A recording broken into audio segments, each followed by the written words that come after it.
Ação Imediata de volta já ao vivo aqui pela TV Claré e hoje nós vamos falar, olha, de uma parceria, de uma pesquisa realizada entre os zoonoses de Rio Claro e o Instituto Adolfo Lutz para identificar possíveis focos para prevenir a leishmaniose. E eu recebo aqui comigo José Weblin, ele que é coordenador do Centro de Controle de Zoonoses da cidade. Boa tarde, José, muito obrigada em aceitar o nosso convite para esclarecer essas dúvidas aí ao nosso público. É um prazer nosso estar podendo esclarecer a população e alertá-los e deixá-los cientes. Primeiro vamos falar um pouquinho então, o que é a leishmaniose? Tá, a leishmaniose é uma doença transmitida, por um mosquito, Então, ele precisa do animal para completar o seu ciclo. Então, esse mosquito, que é um flebotomínio, ele vai picar o cachorro. No animal, no cachorro, existe uma mudança de fase da vida do parasita. Esse flebotomínio volta para fazer um repasto, que a gente chama, Então, ele vai novamente sugar o animal e vai voltar com a doença num outro estágio. E aí, ao ele picar a pessoa, o ser humano, ele transmite a doença. E o animal também, ele pode transmitir a doença para o ser humano? Não, só através do mosquitinho. Só através do mosquito. E esse tipo de doença tem crescido cada vez mais nas cidades, esse tipo de mosquito transmissor? Sim, nós já temos nos municípios ao redor de Rio Claro, a positividade, a presença do vetor, desse flebotomínio, e também em alguns municípios já está havendo a transmissão canina. Então, o mosquito pica um cachorro, volta e pica outro animal. Então, existe essa transmissão canina. A gente sabe, na questão da dengue, a gente sabe que deve evitar os criadouros aí do mosquito, que é a água parada, tudo tal. E esse, no caso do mosquito que transmite essa doença, como que ele surge? Como que é? Também é bastante importante porque assim, eu pelo menos fui criado, numa situação de que os nossos avós diziam, olha, todo o resto de alimento, folha seca, tudo isso aí você sempre coloque nos pés das plantas que ele vai se transformar em adubo. Isso realmente é uma verdade. Porém, é exatamente a situação que o flebotomínio precisa, o mosquitinho precisa. Ele se reproduz em matéria orgânica, ele precisa de temperatura e umidade para conseguir botar seus ovos e eclodir. Então, assim, o que é importante, a gente pede para que deixe sempre aparada a grama e a gente tentar mudar essa visão, esse hábito de colocar todo esse material orgânico, tudo para se decompor nos pés das árvores. Então, para evitar, depende um pouco das nossas ações também. Olha, normalmente depende muito mais das nossas ações, tá? Uhum. Agora, você já falou como que ela é transmitida, Quais são os sintomas? Olha, existem dois tipos de leishmaniose, tá? A tegumentar, que causa uma lesão de pele, e a visceral, que já atinge órgãos internos, Normalmente no animal, o que é importante frisar para os médicos veterinários e para os proprietários que ela se desenvolve inicialmente com falta de pelo na orelha, na ponta de orelha dos animais e ao redor dos olhos, descamação de pele, e também um crescimento exagerado das unhas nas patas dos animais. Uhum. Então esses são sintomas sugestivos da doença, para não assustar todo proprietário que venha ter algum animal com essa situação, porque o início de uma sarna pode causar descamação na pele. É bom procurar um profissional. Sempre procurar um veterinário. No caso do ser humano?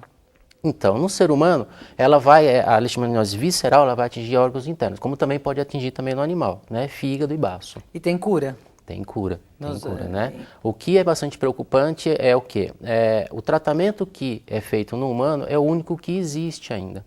Então, o Ministério da Saúde proíbe o tratamento de cães, porque o animal pode se tornar um portador são. Então, ele pode não apresentar os sintomas da doença, mas, porém, ele pode estar transmitindo a doença para o ser humano. Então, no caso do cão, é preciso sacrificar? Infelizmente, hoje ainda, na situação da positividade, o próprio Ministério, pelo programa de prevenção da leishmaniose, ainda orienta a eutanásia dos animais.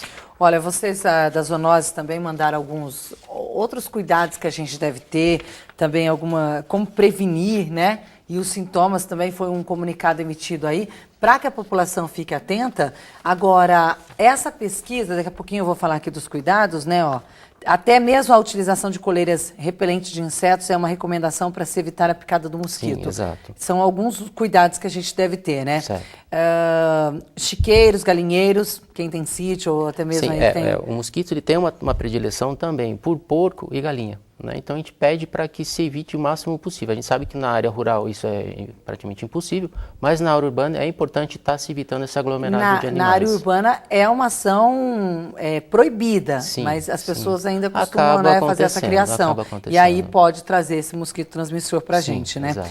Agora, essa pesquisa, ela é a primeira vez que é realizada pela Zoonose, Instituto Adolfo Lutz. Por que surgiu a necessidade disso, então, Josiel? A doença, ela é chamada de notificação compulsória, né? Então, se for no animal, o médico veterinário deve estar sempre avisando, notificando, né, o órgão responsável, no caso é o centro de zoonose, e o médico que suspeitar da doença no ser humano, a vigilância epidemiológica, né? Então, há um tempo atrás, nós fomos notificados por um médico veterinário particular de um animal que foi feito eutanásia, ele já era bastante idoso, tinha alguns problemas de saúde, e a veterinária também pediu esse exame, né? Então, nesse meio tempo, o animal foi eutanasiado por estar muito doente, e ao chegar o resultado, né, então também deu uma positividade para a doença. Após essa realização do exame, o resultado é demorado? Não, a gente tem uma facilidade bastante grande, porque a gente tem um laboratório de eleição aqui no município, que é o Adolfo Lutz, né? Dentro do programa, o Ministério preconiza alguns laboratórios aptos a fazer esse exame. E a gente é agraciado. Aqui em Rio Claro a gente tem esse laboratório. Então, facilita bastante a chegada do resultado. E o contato que nós temos, a liberdade que nós temos com a equipe do IAL para facilitar isso daí. E a partir do momento que a zoonose recebe uma notificação como essa de um veterinário, dizendo que o animal foi contaminado e teve que ser sacrificado mesmo, qual que é o papel da zoonose? O que é feito a partir desse processo? Toda doença, né, é importante que a gente procure da onde ela é originária, né? Então a gente chama de LPI, local provável da infecção. Então a gente vai conversar sempre com o proprietário do animal para saber se ele saiu com esse animal, foi para alguma cidade vizinha, alguma cidade onde a gente já sabe que existe essa positividade e a possibilidade então do animal estar adquirindo a doença. Então isso é bastante importante na hora de nós tomarmos um direcionamento de qual rumo fazer, né? Então, aí, a partir daí a gente acaba coletando mais amostras ao redor do animal positivo, isso já pelo próprio programa, até 200 metros ao redor do animal positivo, aleatoriamente, e manda para exame. Então, faz alguns tipos de exames, então existem exames preliminares que são de triagem, tá? E depois exames confirmatórios. Agora, falando na prática, então, como que é realizada a pesquisa?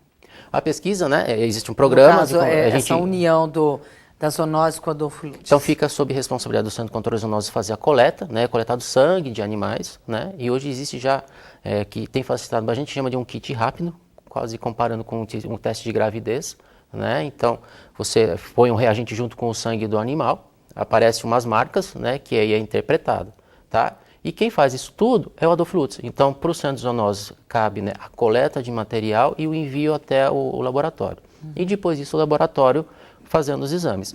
E a gente consegue acompanhar, né? Os veterinários, o Centro de Zoonose e a bióloga também pode estar entrando, como a gente fez, e realiza os exames em conjunto. Agora, como você disse, em relação a casos foram registrados também na região, né? Sim, a gente tem, né, as cidades vizinhas, né, com situações. Por exemplo, a gente tem São Pedro, a gente já é confirmada a transmissão canina. Nós temos aqui Santa Gertrudes, onde já foi confirmada a presença do mosquito, do flebotomínio, né? Então, Rio Claro está cercado por situações possíveis de acontecer, né? São Pedro e Águas de São Pedro são cidades vizinhas e são cidades turísticas. Então é fácil o pessoal passar o final de semana e levar seus animais para lá. E essa pesquisa, ela engloba algumas cidades aqui da região? Não, nós estamos trabalhando só em Rio Claro, né? É importante frisar, né? O Centro de Zoonose trabalha só a área de Rio Claro. As cidades vizinhas possuem também, né, os seus médicos veterinários responsáveis pela saúde pública, que devem estar tomando as mesmas atitudes que nós estamos tomando. Agora, falando de um outro assunto bastante importante também, é sempre bom levantar esse assunto quando você está no programa com a gente, que é a questão da raiva. Nós tivemos transmissão em humanos aqui na cidade de Rio Claro também? Não, nós tivemos a raiva em transmissão em herbívoros, bovinos e equinos. Nenhuma pessoa foi contaminada? Não, nenhuma pessoa. Na verdade, o que acabou acontecendo? A pessoa pode ter contato com algum animal supostamente positivo ou positivo. Então aí a pessoa é encaminhada, né? Ela deve procurar, toda a pessoa que teve esse contato deve procurar uma unidade de saúde mais próxima. A gente pede sempre que são as 24 horas, né?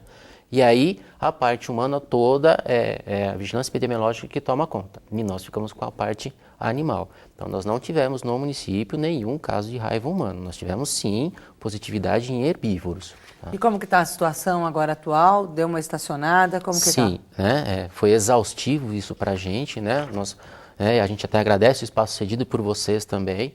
Então, assim, nós orientamos exaustivamente à população, aos proprietários, que eles devem vacinar os seus animais, mesmo não sendo uma vacinação obrigatória, né? Então, nós não temos tido mais notificação de casos suspeitos e nem casos suspeitos desde abril. A vacinação, ela já voltou ao normal? Teve uma... Estava demorando para chegar mais doses? Como que está? O que acontece é assim, o estado de São Paulo não é considerado, né, prioritário no problema com a raiva em situação de cães e gatos. Então, o Ministério acabou orientando e direcionando as doses de vacinas hoje existentes para estados com essa situação, né, prioritária. A vacinação no estado de São Paulo, ela vai acontecer, tá? Ela está prevista agora para o 4º trimestre, então entre outubro, novembro e dezembro. Todos os municípios do estado de São Paulo, isso não é só em Rio Claro, então todos os municípios passarão a receber a vacina. E os municípios que já estavam, como aconteceu Rio Claro e Piracicaba, com a vacina, né, em andamento, serão os prioritários, e os outros municípios estarão se adequando às datas possíveis para realizarem sua campanha. Porque tiveram esses casos registrados na região, é isso? Essa prioridade de Rio Claro, Piracicaba? Sim, né? Tanto que foi a atitude que nós tomamos. Nós fizemos a nossa previsão de vacinas, né? Quando começaram os casos em fevereiro e março, nós fizemos nossa previsão de campanha de vacinação em abril, pedindo para que, olha, nós vamos estar trabalhando maio, junho, se necessário, julho. Então, isso foi previsto já, né? E aconteceu esse problema. E agora volta em outubro. Volta agora em outubro e seremos os prioritários. Tá certo, Josiel. Muito obrigado pela sua participação, pelos esclarecimentos. E aqui estamos sempre abertos também para discutir esses assuntos aí de saúde pública. Obrigado, né? A gente agradece novamente a possibilidade de estar mostrando um pouco da saúde pública e o trabalho dos centros zoonoses no município de Rio Claro e que também é abrangente para os outros municípios. Boa tarde para você. Obrigado. Olha, Ação Imediata fica por aqui. Você confere mais notícias no Direto da Redação. Uma ótima tarde e até amanhã.